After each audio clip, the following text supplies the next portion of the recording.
Hoje você vai aprender. Hoje você vai aprender sobre Caverna do Dragão. Que delícia!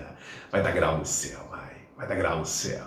Vai colocar Jesus na garupa, vai, dar grau no céu da Pinote policial, Pinote. Então hoje você vai descobrir a verdade, tá? Eu venho falando para vocês que a elite mundial conhece a verdade. É a famosa distribuição do pica-pau e do Zé Curubu. Um para você, um para mim. 2 para você, 2 para mim. 3 para você, 2, 3 para mim. Tá entendendo? É assim que é feita a distribuição. Prontinho, tudo dividido meio a meio, né? No final o pica-pau ainda passa fome, né? Então praticamente é o seguinte, eu venho dizendo para as pessoas que a elite mundial sabe a verdade e muitas vezes eles colocam a verdade em programas de televisão e rede nacional de forma subliminar, para que os atentos e despertos consigam perceber a mensagem por trás. Não é para você, nunca foi para você, as mensagens são para uma elite mundial, mas nós que somos inteligentes, nós conseguimos interpretar essas mensagens também. Então, Caverna do Dragão foi um desenho que fez parte da minha infância, ok? Que eu assisti muito, até assim, estalar os dentes. E assim como o Teletubbies também era, tá? Mas tem mensagens subliminares no filme, no anime, ou desenho animado, como você queira chamar, chamado Caverna do Dragão. Eu vou passar para a tela do computador para você ver e acompanhar comigo aqui, tá? É a delícia gelada. Primeiro, nós vamos começar o seguinte. Primeira coisa na delícia gelada, que delícia. Primeira coisa, os caras estão dentro de uma caverna, ok? E existem répteis, que são um processo de hibridização a partir de Gênesis 6, com os anjos caídos, que enamoraram das mulheres, desceram pelo monte Hermon, amaldiçoado, tá? E coabitaram, deram origem a Nefilins, Giburins. Então eles começaram um processo de hibridização humana, né? Inclusive o deus mesopotâmico Yarro fazia suas modificações genéticas para criar esfinge, homem com cabeça de cachorro, tudo que você pode imaginar de loucura desse mundo mágico de Oz aí, ele criou. Só que aí nós temos referências profundas aqui, porque houve o dilúvio e esses seres foram obrigados a morar no subsolo da Terra.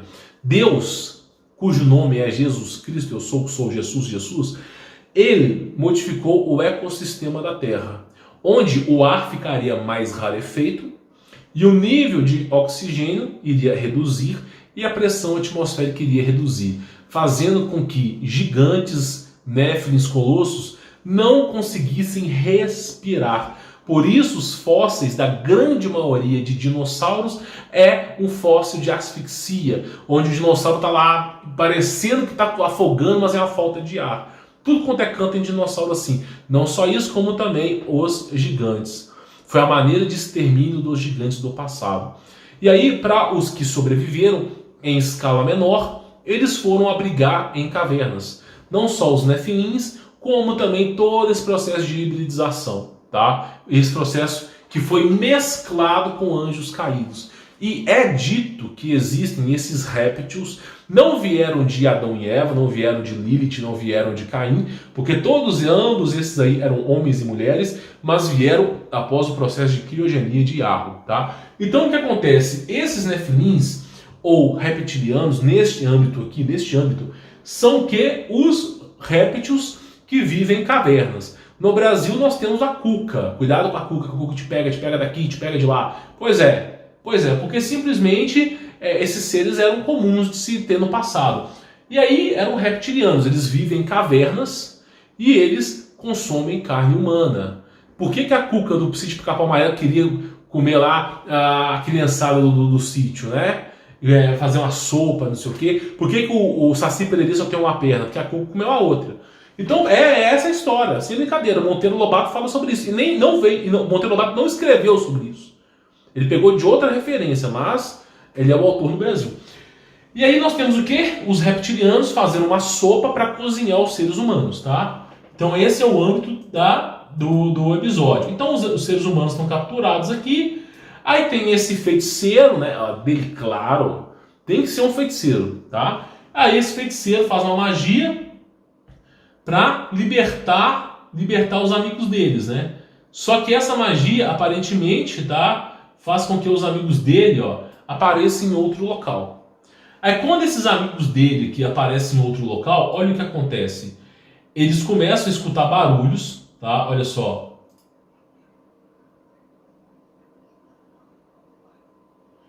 Eles escutam barulho do que parece ser dinossauros, ok? Quando não deveria existir. Aí eles ficam aclamados com receio e começam a correr, ok? Só que aí acontece uma coisa estranha. Eles batem num tipo de acrílico. Olha que coisa louca. Temos que encontrar uma saída. Aí o que acontece, ó? Eles simplesmente, ó, encontram um acrílico, ó. Eles não conseguem sair desse acrílico, né? E aí tudo indica que no acrílico, deixa eu pegar aqui para você ver. Tá vendo? É um acrílico aqui, ó, um acrílico. Eles não sabem, eles não conseguem entender por que existe um cristal que impede eles de ir para outros lugares. Referências ao domo, tá? Da versão de Enoque, tá? E a versão bíblica também que tem referência sobre isso. Aí eles falam sobre isso, ó, não sei, eu não consigo sair. Aí esse rapazinho com esse machado aqui, ó, olha só, tá vendo esse bastão de pedra? Ele fala o seguinte: vou usar a minha magia para quebrar o domo, ó lá. Aí ele quebra o domo e eles conseguem sair do domo. Você já ouviu falar sobre a Via Láctea? Já ouviu falar? Sabe quando você olha para o céu, muitas vezes não é possível a olho nu, mas alguns telescópios conseguem ver. Mas sabe a Via Láctea? Depois você pesquisa aí, que parece no céu, eles dizem que é a Vá Parará-Pururu, Gi Parará-Pururu, Na do universo. É um rasgo no céu. Vou te fazer uma pergunta: você acha que é Via Láctea ou uma fissura no domo? Hein? O que você acha que é?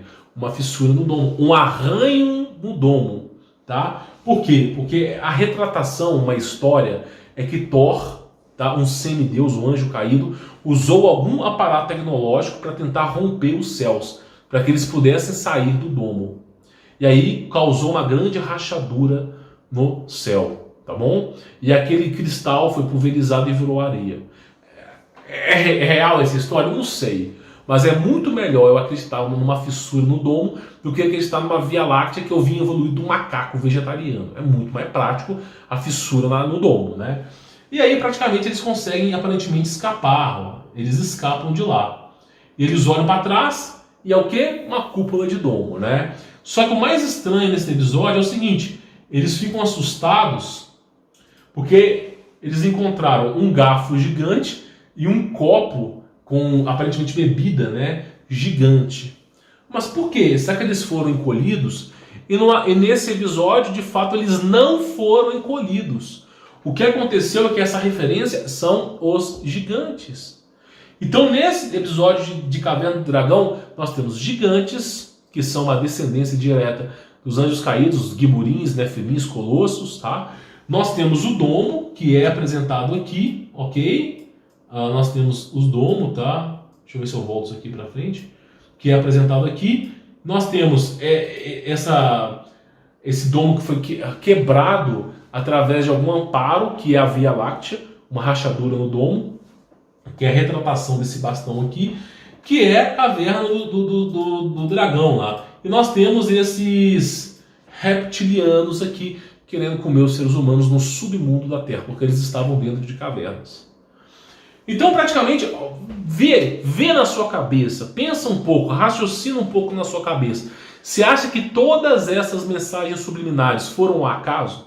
Será que o diretor que concebeu esse episódio falou assim: quer saber de uma coisa? Vou ficar na minha ervinha muito louca. E aí ele falou o seguinte: vamos criar um episódio louco, vamos colocar não sei o quê. Você acha mesmo?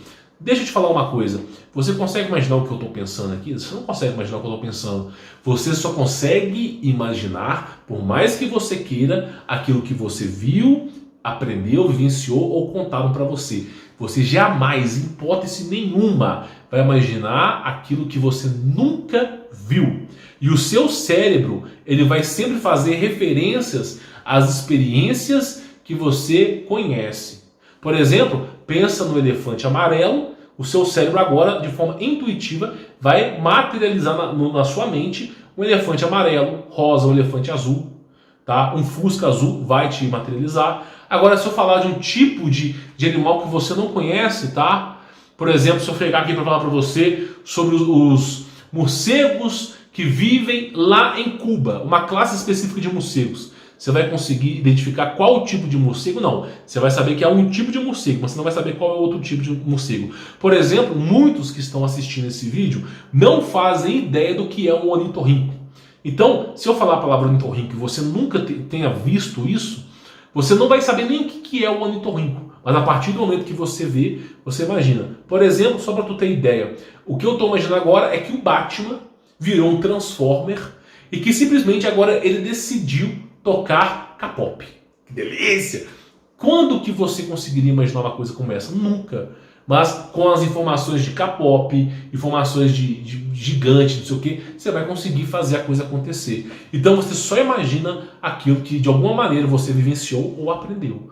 E aí, meu amigo, como é que o cara fez um episódio com reptiliano, caverna, comer carne humana, domo, floresta com dinossauros e gigantes? Como é que o cara conseguiu usar todas as referências bíblicas da Antártida, terras além da Antártida, Hollow Earth? Como é que o cara fez? Porque ele já sabia, ele foi apresentado. Você acha que o cara que está em rede nacional, por exemplo, no Brasil, fazendo um episódio como esse, tá? Porque a Rede Globo não é uma rede cristã.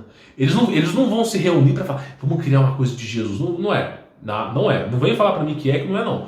E aí, praticamente é o seguinte, o cara tá no topo porque ele concebeu a vida dele é o diabo, a verdade é essa. E aí, o cara tem alguns segredinhos, ele sabe sobre os reptilianos, ele sabe sobre o domo, aqui é um monstro gigante, sobre o domo, e olha que delícia. E aqui, ó, olha que delícia.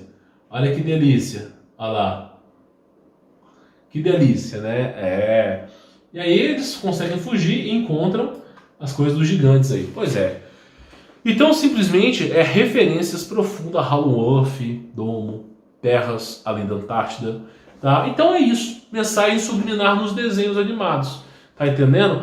Essa mensagem subliminar não é para você. Ela não foi concebida para você. Mas sim para uma classe de elite mundial sacar a pegada. Como nós somos inteligentes, né, nós conseguimos desvendar esse mistério. Então, Caverna do Dragão é praticamente isso aí. Tá? Neste episódio é uma mensagem subliminar. Se você conhece alguma mensagem subliminar sobre Caverna do Dragão, comente aqui embaixo para que as pessoas possam aprender sobre elas também, tá? Deixe seu like, se inscreva no canal e, o mais importante, conheça o meu trabalho, tem um link na descrição, tá bom? Eu recomendo que você aprenda por lá, tá bom? Vou ficando por aqui, sou Humberto Volts, forte abraço!